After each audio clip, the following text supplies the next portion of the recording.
कक्षा 12th कक्षा 12वीं के विद्यार्थी आज अपने विषय अध्ययन के अंतर्गत अर्थशास्त्र इकोनॉमिक्स के बारे में पार्ट 1 यानी प्रथम पार्ट 1 चैप्टर के रूप में हम अध्ययन करेंगे, जानेंगे, समझेंगे कि किस प्रकार से अर्थशास्त्र के अंदर व्यष्टि या सूक्ष्म अर्थशास्त्र की व्याख्या की गई है। ये हमारे विषय वस्तु का अर्थशास्त्र के अंदर ये फर्स्ट पार्ट के रूप में बताया गया है। इसके अंतर्गत हम कुछ जानकारी प्राप्त करेंगे, बताएंगे। आप लोग ध्यान से देखें और समझें। व्यष्टि अर्थशास्त्र यानी माइक्रो इकोनॉमिक्स अर्थशास्त्र, तो ये सब जानने के साथ साथ हमें अर्थशास्त्र शब्द के अर्थ को भी जानना आवश्यक होता है। तो अर्थशास्त्र यानी अर्थ धन शास्त्र दो शब्दों से मिलकर बना है, अर्थ धन शास्त्र। तो अर्थ का जो मीन्स है, जो मतलब है, अर्थशास्त्र के अंदर अर्थ का जो मीन्स अर्थ है वो धन है। अर्थ माने धन और शास्त्र माने, शब्द से स्पष्ट होता है, आप लोग भी सुने होंगे शास्त्र क्या शब्द है।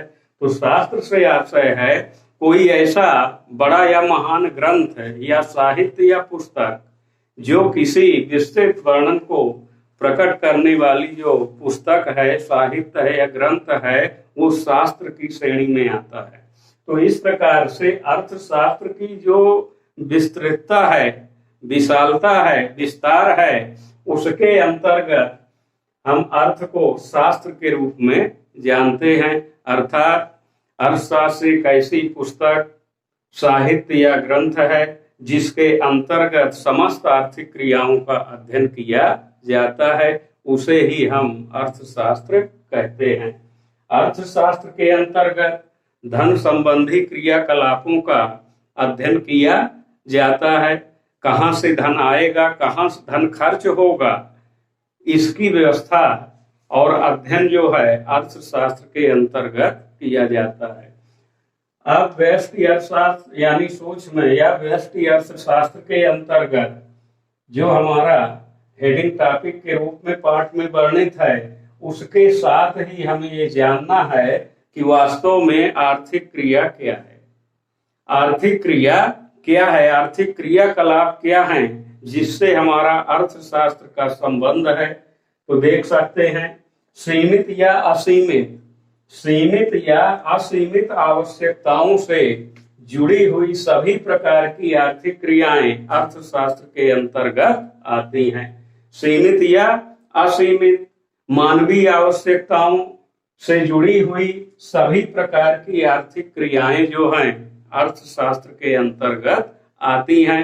अब यहाँ ये बात भी समझ सकते हैं कि हर व्यक्ति का जो संबंध है, जीविकोपार्जन का जो संबंध है, आज धन से जुड़ गया है, जुड़ा हुआ है। यानी धन एक जीवन जीने का साधन या माध्यम बन चुका है। अब ये बात स्वाभाविक है या अलग है कि हर व्यक्ति के अपने आय के साधन और स्रोत जो हैं अलग अलग हैं। अपने अपने माध्यमों से, अपने अपने साधनों के आधारित धन अर्जित करता है, ऐसे क्रियाकलाप करता है और उसी अनुरूप जो है वह अपनी आवश्यकताओं की पूर्ति में खर्च करता है। तो दूसरे शब्दों में, अर्थात दूसरे शब्दों में हम ये समझ सकते हैं, जान सकते हैं कि मानवीय आवश्यकताओं की संतुष्टि के लिए या पूर्ति के लिए जो क्रियाएं की जाती हैं उसे ही हम अर्थशास्त्र कहते हैं या आर्थिक क्रियाएं कहते हैं। तो इस प्रकार से अब आगे बतलाया गया आर्थिक क्रियाएं कितने प्रकार की होती हैं। तो आर्थिक क्रियाएं जो हैं दो प्रकार की होती हैं, दो प्रकार की क्रियाएं होती हैं। तो इसके अंतर्गत नंबर 1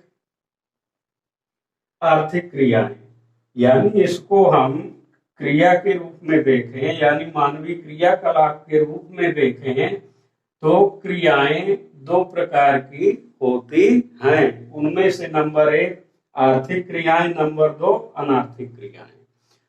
तो आर्थिक क्रियाएं ऐसी आवश्यक मानवीय क्रियाएं जिनका संबंध धन से होता है, उन्हें हम आर्थिक क्रियाएं कहते हैं। इसके साथ ही दूसरे रूप में यदि देखें अनार्थिक क्रियाएं, तो जस्ट विपरीत दिखती है बात।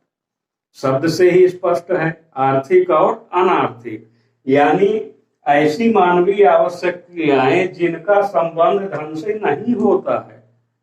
जिनका संबंध, क्रियाएं तो होती हैं और मानव द्वारा ही अपनी आवश्यक कार्य पूर्ति के लिए की जाती हैं, पर ऐसी अनार्थिक क्रियाएं जिनका संबंध धन से नहीं होता है, ऐसी क्रियाओं को हम अनार्थिक क्रियाएं कहते हैं।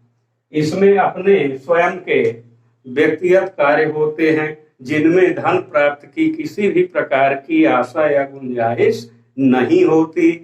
ऐसी क्रियाओं को अर्थशास्त्र जो है अनार्थिक क्रियाओं के अंतर्गत रखता है।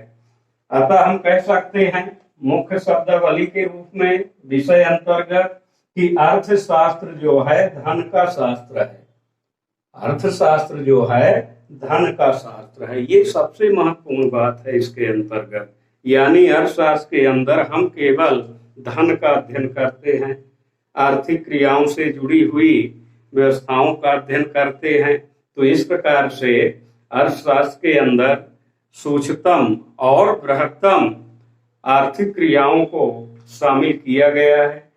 तो यह हम निष्कर्षतः रूप में कह सकते हैं कि अर्थशास्त्र जो है मानवीय आवश्यकताओं की संतुष्टि के लिए, मानवीय आवश्यकताओं की पूर्ति के लिए जो भी क्रियाकलाप करता है या जो भी क्रियाकलाप की जाती है, उन सभी क्रियाओं का संबंध जो है किससे होता है? अर्थशास्त्र से होता है। यानी अर्थशास्त्र के अंदर केवल धन संबंधी बातों का ही अध्ययन किया जाता है। और आज तो वर्तमान में अर्थशास्त्र का जो क्षेत्र है बहुत ही व्यापक हो गया है। आर्थिक आधार ही किसी भी देश या व्यक्ति, समाज, परिवार का एक सूचक होता है। तो इस प्रकार से अर्थशास्त्र के अंतर्गत जैसी हमारी पाठ्य विषय वस्तु के अंतर्गत हेडिंग आती है व्यष्टि यानी सूक्ष्म अर्थशास्त्र, माइक्रो इकोनॉमिक्स, इसके अंतर्गत हम अध्ययन करेंगे और जानेंगे कि वास्तव में व्यष्टि अर्थशास्त्र क्या है और इसके अंतर्गत किस प्रकार की आर्थिक क्रियाओं का अध्ययन किया जाता है। तो इस प्रकार विद्यार्थी रोचक ढंग से अपनी विषय वस्तु को इन क्लास के माध्यम से देख सकते हैं। वीडियो जो क्लास के रूप में बनते जाते हैं उनको आप लोग लाइक करें, सब्सक्राइब करें और अपनी विषय वस्तु की उचित सामग्री प्राप्त करें। आगे इसी प्रकार क्रम से हम अर्थशास्त्र के अंतर्गत आने वाले चैप्टर जो हैं उनकी विधिवत जानकारी देते हुए आगे चलेंगे। आप लोग भी नियमित रूप से ऐसे पाठ्यक्रम वीडियो देखकर अपने ज्ञानार्जन को बढ़ा सकते हैं और एक अच्छी विषय वस्तु प्राप्त करके अपने परीक्षा परिणाम में उसे साकार कर सकते हैं।